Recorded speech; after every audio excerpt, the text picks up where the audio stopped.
Hello everyone.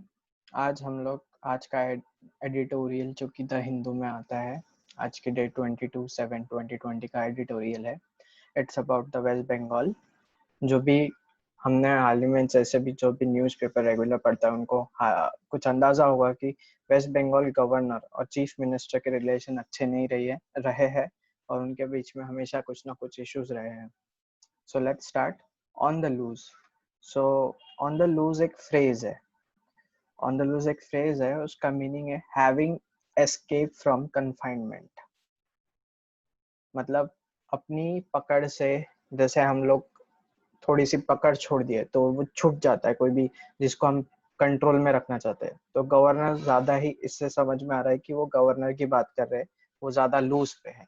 In West Bengal the governor must not stray. In West Bengal में जो governor है must not stray from his constitutional mandate. Must not stray. Stray का meaning होता है deviate, lose one's way. तो वो जो अपने रास्ता है, उनका जो कंट्रोल है, उनका जो पावर जो एक्सरसाइज करते हैं, या उनके जो तरीके हैं, जिस तरीके से वो रहना चाहिए, शायद उससे वो डेविएट हो रहे हैं या उस रास्ते से बाहर जा रहे हैं फ्रॉम हिज कॉन्स्टिट्यूशनल मैंडेट। तो कॉन्स्टिट्यूशनल मैंडेट यानी मैंडेट का मीनिंग होता है एन ऑफिशियल ऑर्डर और कमीशन टू डू समथिंग। तो जो गवर्नर के पावर्स है, जो मैंडेट कॉन्स्टिट्यूशन उनको जो पावर देता है, उससे वो स्ट्रे हो रहे हैं, उससे तो वो थोड़े डेविएट हो रहे हैं, उस रास्ते से वो थोड़ा हट रहे हैं। तो वेस्ट बंगाल के गवर्नर का नाम है जगदीप धनकर, रिमेन्स इन द स्पॉटलाइट। तो वो रिमेन्स इन द स्पॉटलाइट मतलब बहुत दिनों से वो उनके कुछ वो स्पॉटलाइट में है, वो कुछ कंट्रोवर्सीज में या कुछ इश्यूज में है, या कुछ वो बोल रहे हैं। And there is every reason to believe that he wants it that way. तो हमारे पास हर एक रीजन है, एडिटोरियल बोल रहा है कि हमारे पास हर एक रीजन है ये बिलीव करने के लिए कि वो स्पॉटलाइट में रहना चाहते हैं। On Monday he met home minister Amit Shah. तो मंडे को वो होम मिनिस्टर अमित शाह से मिले with a litany of complaints. Litany of complaints का मीनिंग होता है long list of unpleasant things. तो एक कंप्लेंट के साथ पहुंचे वो होम मिनिस्टर के पास against litany of complaints against a series of complaints against Mamata Banerjee government. तो वो ममता बनर्जी गवर्नमेंट की कंप्लेंट लेके वो होम मिनिस्टर के पास गए।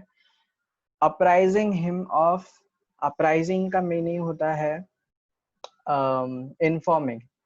अपराइजिंग का मीनिंग होता है, अपराइजिंग एक वर्ब है और उसका मीनिंग है इन्फॉर्म और टेल समवन। तो वो उनके कंप्लेंट, सीरीज ऑफ कंप्लेंट्स लेके वो ममता बनर्जी जो कि वेस्ट बंगाल की चीफ मिनिस्टर है, उनकी कंप्लेंट्स लेके होम मिनिस्टर के पास गए और उनको अपराइज किया, उनको इन्फॉर्म किया of the alarming Cliff age governance situation in the state. तो जो कि एक अलार्मिंग है और एक Cliff age governance situation in the state है। तो क्लिफ एज गवर्नेंस का मीनिंग होता है, क्लिफ एज का मीनिंग होता है a point where situation changes very suddenly and completely in a damaging way.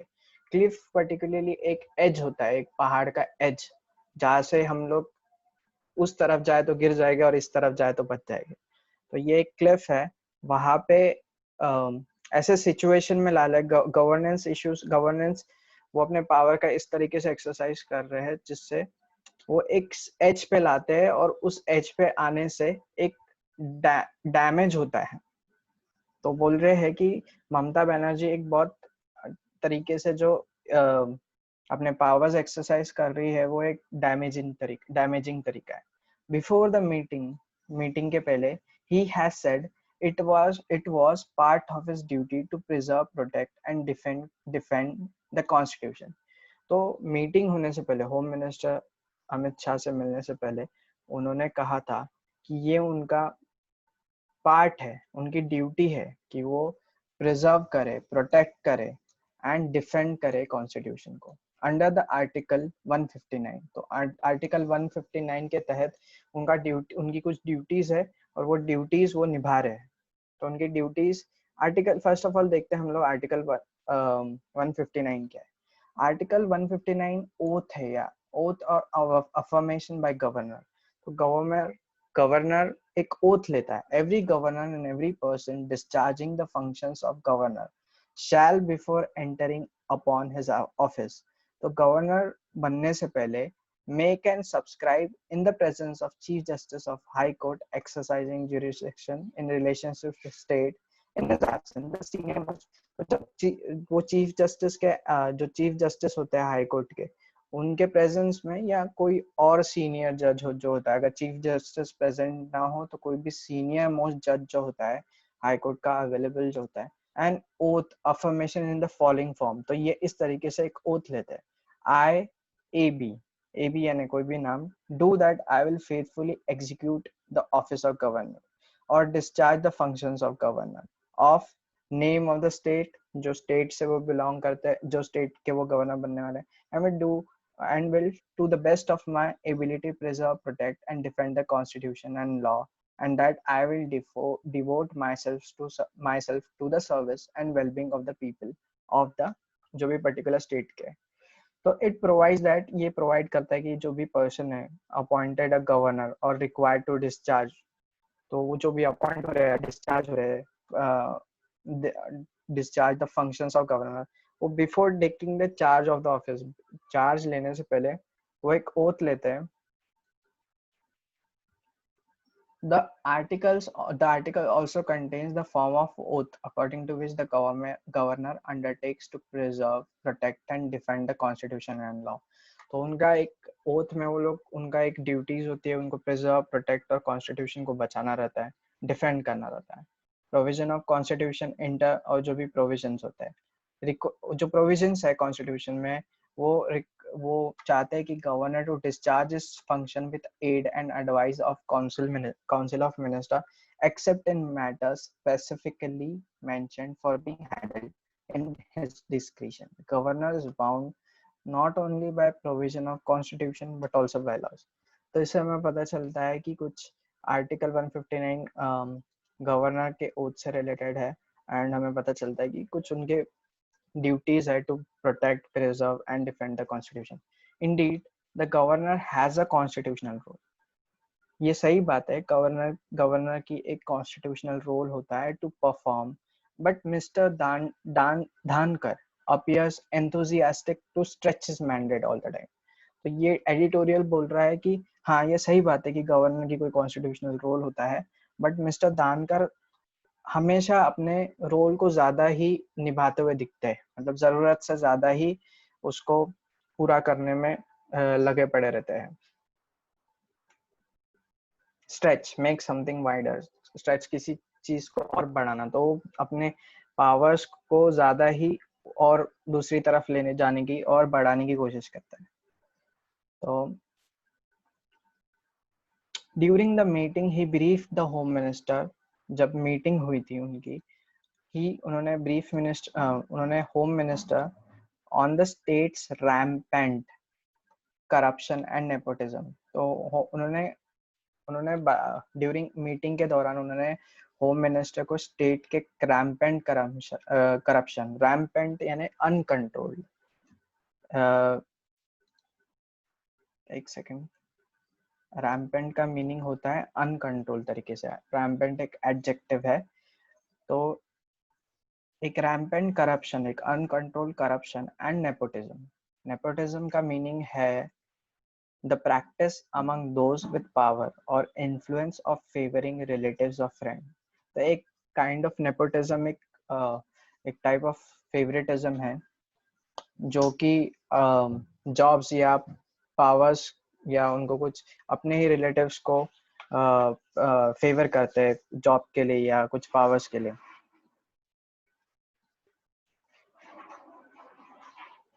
तो गवर्नर जो मीटिंग हुई थी गवर्नर और होम मिनिस्टर के बीच में मंडे को, उन्होंने कंप्लेंट किया कि करप्शन के बारे में और नेपोटिज्म के बारे में, अलार्मिंग कोविड-19 सिचुएशन के बारे में कि शायद चीफ मिनिस्टर जो कोविड-19 सिचुएशन है उनको संभाल नहीं रही, and worrisome and dangerously deteriorating law, and worrisome and dangerously deteriorating law, जो लॉ है उसका बहुत गलत तरीके से उपयोग हो रहा है, and order situation, law and order बहुत गलत तरीके से यूज कर रहे हैं. This is an overreach of authority. ये overreach of an authority है. ओवर रीच का मीनिंग होता है the act of doing more than your authority allows. ये जो हुआ है ये बहुत ज्यादा ओवर रीच ऑफ अथॉरिटी है, डन विदाउट फिनिश. फिनिश यानी स्किल, बिना स्किल से ज्यादा ही अपने अथॉरिटी का ज्यादा ही पावर एक्सरसाइज किया है. Besides his incessant war of nerves with Miss Banerjee. Incessant war of nerves. Incessant का मीनिंग होता है continuing without pause or interruption. तो बहुत टाइम से इनके बीच में वॉर चल रहा है, चीफ मिनिस्टर और गवर्नर के बीच में. वॉर ऑफ नर्व्स का मीनिंग होता है एक psychological war, a struggle in which opponents try to wear each others down by psychological means. तो साइकोलॉजिकल तरीके से उनके बीच में हमेशा से लड़ाई कंटिन्यूसली चलते आ रही है. तो besides his incessant war of nerves with Mr. Banerjee, Mr. Dhankar has ended up in confrontation with Vice Chancellor. तो Mr. Dhankar has ended up in confrontations with, एक conflict हुआ है उनका वाइस चांसलर्स के साथ, स्टूडेंट्स के साथ, and TMC leaders के साथ during his one year tenure. जो उनका 1 year का tenure था, 1 year का जो उनका ऑफिस का टाइम था, उस बीच में उनके बहुत कॉन्फ्लिक्ट्स हुए वाइस चांसलर्स के साथ, स्टूडेंट्स के साथ और टीएमसी लीडर्स के साथ. He has also shown a proclivity to be unrestrained in media interaction. He has shown proclivity. Proclivity का मीनिंग होता है inclination and unrestrained का होता है uncontrolled. तो he has shown, उन्होंने दिखाया है कि उनका inclination to be uncontrolled in media interaction. जब भी उनका मीडिया के साथ इंटरैक्शन होता है, including his frequent Twitter post, उनके ट्विटर पोस्ट में भी वो बहुत ही अनकंट्रोल तरीके से स्टेटमेंट्स लेते हैं. He must remember that he is not an opposition politician. Editorial उनको बताना चाहता है कि उन्हें याद करना चाहिए कि वो एक अपोजिशन पॉलिटिशियन नहीं, अपोजिशन में नहीं है वेस्ट बंगाल के, एक अपोजिशन गवर्नमेंट नहीं है. His opinions on state government, उनके जो ओपिनियंस है, जो स्टेट गवर्नमेंट को लेके ओपिनियंस एंड इंटरैक्शन, और उनके साथ जो इंटरैक्शन होते हैं, मस्ट बी सर्कमस्क्राइब्ड. सर्कमस्क्राइब्ड का मीनिंग होता है लिमिटेड या रिस्ट्रिक्टेड विद इन लिमिट्स. तो उनके जो इंटरैक्शंस और ओपिनियंस होते हैं वो एक लिमिट में रहना चाहिए. बाय वेल एस्टैब्लिश्ड प्रेसिडेंट्स का मीनिंग होता है पैटर्न. प्रेसिडेंट एक नाउन है और प्रेसिडेंट का मीनिंग होता है पैटर्न. तो एक पहले जैसा पैटर्न था, जैसे बाकी के गवर्नर जिस तरीके से अपने ओपिनियंस और इंटरैक्शन करते थे, उस तरीके से वही पैटर्न फॉलो करना चाहिए. And should draw strength from constitution. And उनका जो स्ट्रेंथ है उन्होंने कॉन्स्टिट्यूशन से ड्रॉ करना चाहिए. Repeatedly calls to his defence. तो उन्होंने अपने जिस तरीके से वो अपने डिफेंस के लिए कॉन्स्टिट्यूशन का नाम लेते हैं, उसी तरीके से उन्होंने अपने पावर का एक्सरसाइज भी कॉन्स्टिट्यूशन के दायरे में करना चाहिए. No doubt there are concerns regarding governance in the state. Editorial बोल रहे हैं कि कोई डाउट नहीं है कि कंसर्न्स है कुछ regarding governance in the state. मतलब chief minister of West Bengal या वेस्ट बंगाल गवर्नमेंट अपने पावर जो है सही तरीके से यूज नहीं करते. ये एक कंसर्न है. ये वहां पर इश्यूज एग्जिस्ट करते हैं, गवर्नेंस इश्यूज एग्जिस्ट करते हैं, और उसमें कोई डाउट नहीं है, उसमें कोई दो राय नहीं है. Miss Banerjee is combative politician. Combative मतलब बैटल करने को जो तैयार रहता है हमेशा. कॉम्बैटिव अग्रेसिव होता है. तो एक कॉम्बैटिव पॉलिटिशियन है, but her administrative talents have not matched up to the crisis of pandemic. Her administrative talents have not matched up to the crisis of pandemic. वो एक कॉम्बैटिव पॉलिटिशियन है, उनके एक कॉम्पिटिटिव है और अग्रेसिव है, but उनके जो एडमिनिस्ट्रेटिव टैलेंट्स है वो क्राइसिस ऑफ पैंडेमिक हैंडल करने को मैच नहीं कर पाए. तो वो कहीं ना कहीं उन्होंने पैंडेमिक को अच्छे से संभाला नहीं. West Bengal has been slow in its responses, तो उनके जो रेस्पॉन्सेस थे पैंडेमिक को लेके बहुत ही स्लो रहे थे. Political violence, gruesome crimes, and allegations of police partnership require the chief minister's personal attention. तो ये जो political violence हो रहा है, crimes हो रहे हैं, और जो पुलिस जो भी issues चल रहे हैं चीफ मिनिस्टर में वेस्ट बंगाल में, चीफ मिनिस्टर ने उस पर एक पर्सनल अटेंशन देना चाहिए. But all this can not be an excuse for the governor to randomly offer his opinions publicly. तो ये हम मानते हैं कि देयर इज नो डाउट कि वेस्ट बंगाल में बहुत सारे इश्यूज है जिसको चीफ मिनिस्टर अच्छे से हैंडल नहीं कर पा रही है. बट इसका मतलब ये नहीं है कि गवर्नर जो है रैंडमली अपने ओपिनियंस पब्लिकली कैसे भी किसी भी तरीके से ओपिनियंस देंगे. उसका एक तरीका होना चाहिए. His behavior cannot be seen delinked from the BJP's obsession of winning West Bengal. तो एक तरीके से ऐसा लग रहा है कि गवर्नर जो है चाहते हैं कि बीजेपी नेक्स्ट इलेक्शन जीते, और वो एक उनके जो अभी जो बिहेवियर है वो ऐसा लग रहा है कि वो ऑब्सेस्ड है कि बीजेपी के इलेक्शन जीतने से मतलब उनकी जीत से ऑब्सेस्ड है, और वो चाहते हैं कि आने वाला इलेक्शन वो जीते, which goes to the polls in less than a year. The battle of 2021 will be fiercely fought. जो 2021 में जो battle है, जो elections होने वाले हैं, वो एक बहुत fiercely तरीके से एक बहुत बड़ा competition रहेगा. And if the past is anything to go by, potentially ugly too. और एक बहुत तरीके से अगली भी हो सकता है. ये लड़ाई कुछ आसान नहीं रहने वाली है, बहुत टफ होने वाली है और बहुत टफ रहने वाली है. The CBI and even the election commission which is autonomous constitutional body, जो CBI है एंड इलेक्शन कमीशन जो कि एक ऑटोनॉमस कॉन्स्टिट्यूशनल बॉडी है, have to remain above political फ्रे.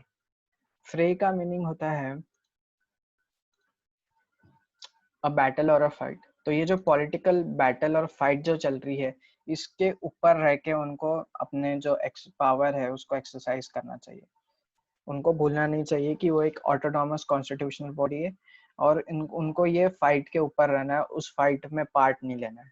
Governor have come to assist BJP. हम governors have come to assist the BJP in other states too. बाकी के जो स्टेट्स है वहां पर भी हम सिमिलर पैटर्न देखते हैं जहाँ पे गवर्नर्स जो थे उन्होंने बीजेपी को असिस्ट किया, जैसे कि in up ending the constitutional status of Jammu and Kashmir. जो कॉन्स्टिट्यूशन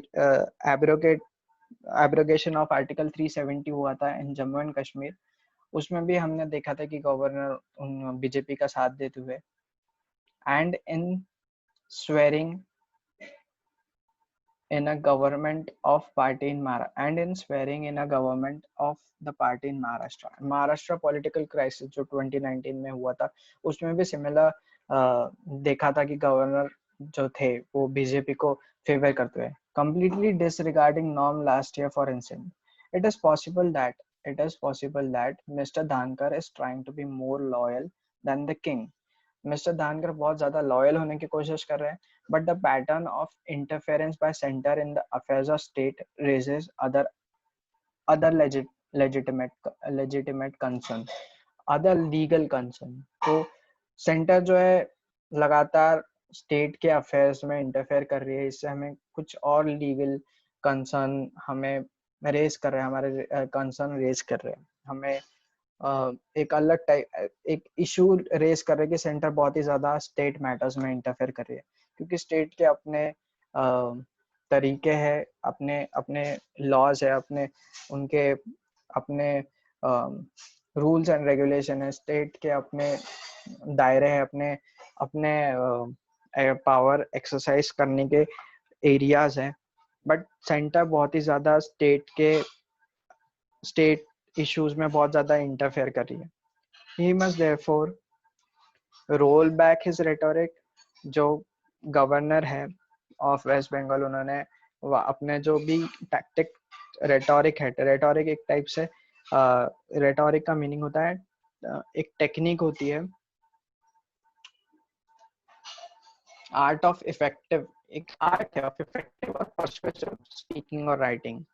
तो जो ये रेटोरिक का इस्तेमाल कर रहे हैं, and the prime minister and home minister must nudge him to stay within a constitutionally circumscribed function। तो उनके जो कॉन्स्टिट्यूशनल सर्कमस्क्राइब्ड फंक्शंस है, उनके जो फंक्शंस है उसी दायरे में रहना चाहिए। ये प्राइम मिनिस्टर और होम मिनिस्टर ने उन्हें पुश करना चाहिए to stay within his constitutional circumscribed function। That's all for today. Thank you.